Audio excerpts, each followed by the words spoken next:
বর্তমান বিটিআর গভর্নমেন্টে তথা প্রমোদ বড়ো সরকারে যিখন এই নির্বাচনী বৈতরণীত পার হবার কারণে যিখন মানে এটা প্রপগণ্ডা লগাইছে এইটো কিন্তু আমি সদৌ অসম আদিবাসী ছাত্ৰ সন্থা কেন্দ্ৰ সমিতিৰ হয়ে একে ভাষাৰে একে কথাৰে আমি তীব্ৰ ভাষাৰে গৰিহণা আৰু ধিক্কাৰ জনাইছোঁ। কাৰণ তেওঁবিলাকে বিটিআৰ গভৰ্নমেন্ট তথা প্ৰমোদ বড়ো সৰকাৰে এখন 5 বছৰীয়া প্ৰতিবেদনৰ কিতাপ এখন উলিয়াইছে। তেখেতবিলাকে কিতাপখন আপোনালোকৰ আগত প্ৰকাশ কৰিছোঁ। আমি সপোনৰ পৰা কৰ্মলৈ শান্তি আৰু উন্নয়নৰ বড়োলেণ্ড মডেল, শান্তিপূৰ্ণ স্মাৰ্ট আৰু সেউজ বড়োলেণ্ড। বিটিআর সরকারের 5 বছরের উপলক্ষে প্রেস বিজ্ঞপ্তি 2021-2025 25 আগস্ট 2025 তার তলতে আমি দেখা পাইছোঁ যিখিনি ফটো লগোৱা আছে, যিখিনি আমাৰ ছবি দিয়া আছে ইয়াত, সেই ছবিখনত আমি সকলোৱে এটা উপলব্ধি কৰিছোঁ। যিহেতু ছবিখনত আমাৰ অসমৰ সকলোৰে গৌৰৱ তথা আমাৰ আদিবাসী সমাজৰ আৱেগ অনুভূতি তথা আমাৰ আদিবাসী ছাত্ৰ সন্থাৰ তথা আদিবাসীসকলৰ জাতীয় নায়ক আমাৰ প্ৰদীপ নাগ ডাঙৰীয়াৰ যিখন ফটো লগায়, তেওঁবিলাকে আগন্তুক 5 বছৰৰ কাৰণে নিৰ্বাচনী বৈতৰণীত পাৰ হ'ব বিচাৰিছে। এইটো কিন্তু আমি সদৌ অসম আদিবাসী ছাত্ৰ সন্থা তথা আদিবাসী ৰাইজে কেতিয়াও এইটো মানি ল'ব নোৱাৰোঁ। আজি তেখেতৰ নামক বা কি উদ্দেশ্য লৈ এই প্ৰমোদ বড়ো চৰকাৰে তেখেতৰ ফটো লগাইছে, এইটো কথা তেখেতে স্পষ্টীকৰণ দিব লাগিব। কাৰণ আমি শুনা পাইছোঁ, আমি গোপন সূত্ৰ দি গম পাইছোঁ, এই আমাৰ আদিবাসীৰ আৱেগ তথা আমাৰ আদিবাসী জাতীয় নায়কৰ ফটো লগাই তেখেতবিলাকে ঘৰে ঘৰে গৈ এটা ভুৱা প্ৰচাৰ কৰিছে যে প্ৰদীপ নাগ ডাঙৰীয়া UPPL চৰকাৰৰ লগত ঘনিষ্ঠ আছিলে বা জড়িত আছে। কিন্তু এই কথাত কিন্তু আমি সদৌ অসম আদিবাসী ছাত্ৰ সন্থা হৈ প্ৰমোদ বড়ো চৰকাৰক আমি ধিক্কাৰ দিছোঁ আৰু গৰিহণা জনাইছোঁ। আৰু অতি শীঘ্ৰে এই যিখন কিতাপত যিখন ছবি বা পোষ্টাৰ লগাইছে, এই ছবিখন অতি শীঘ্ৰে ইয়াৰ পৰা আঁতৰোৱাৰ ব্যৱস্থা কৰক।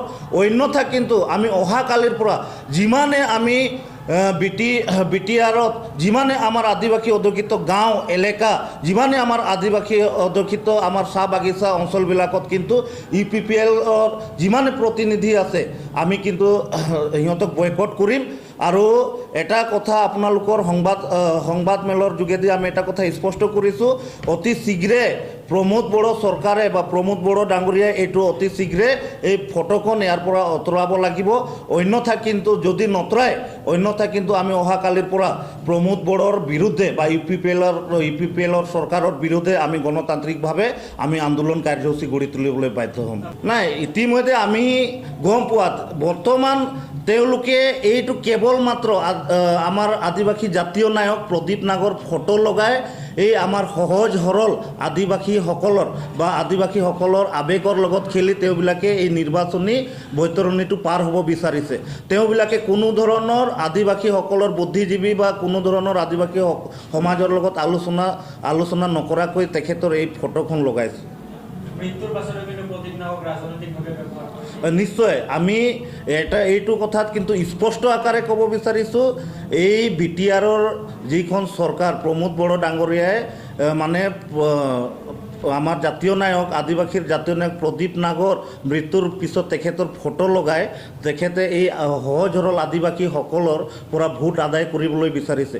এই কথাত কিন্তু আমি আদিবাসী ছাত্ৰ সন্থাই তথা সমগ্ৰ আদিবাসী ৰাইজে এই প্ৰমোদ বড়ো চৰকাৰক তীব্ৰ ভাষাৰে গৰিহণা দিছোঁ আৰু হুকিয়াই দিছোঁ, অনতি পলমে তেখেতৰ এই ছবিখন তেখেতৰ এই ফটোখন অতি শীঘ্ৰে ইয়াৰ পৰা আঁতৰোৱাৰ ব্যৱস্থা কৰক। অন্যথা কিন্তু অহাকালিৰ পৰা আমি গণতান্ত্ৰিকভাৱে ধাৰাবাহিকভাৱে আমি গোটেই বিটিআৰ অঞ্চলত আমি আন্দোলন কাৰ্যসূচী গঢ়ি তুলিবলৈ বাধ্য হ'ম।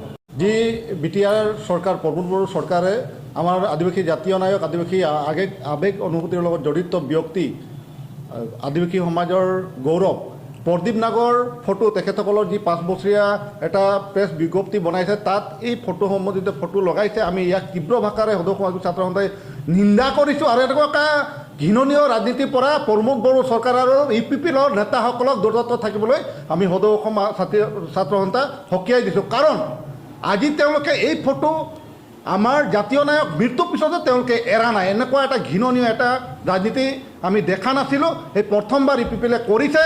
আৰু UPPLে এই ফটো যি চপা কৰোঁতে এই যি তেওঁলোকৰ 5 বছৰীয়া বিগতি বনাইছে তাত চপা কৰোঁতে সদৌ সমাজবাদী ছাত্ৰ সন্থাৰ পৰা কোনো অনুমতি লোৱা নাই, আদিবাসী সমাজৰ পৰাও কোনো অনুমতি লোৱা নাই।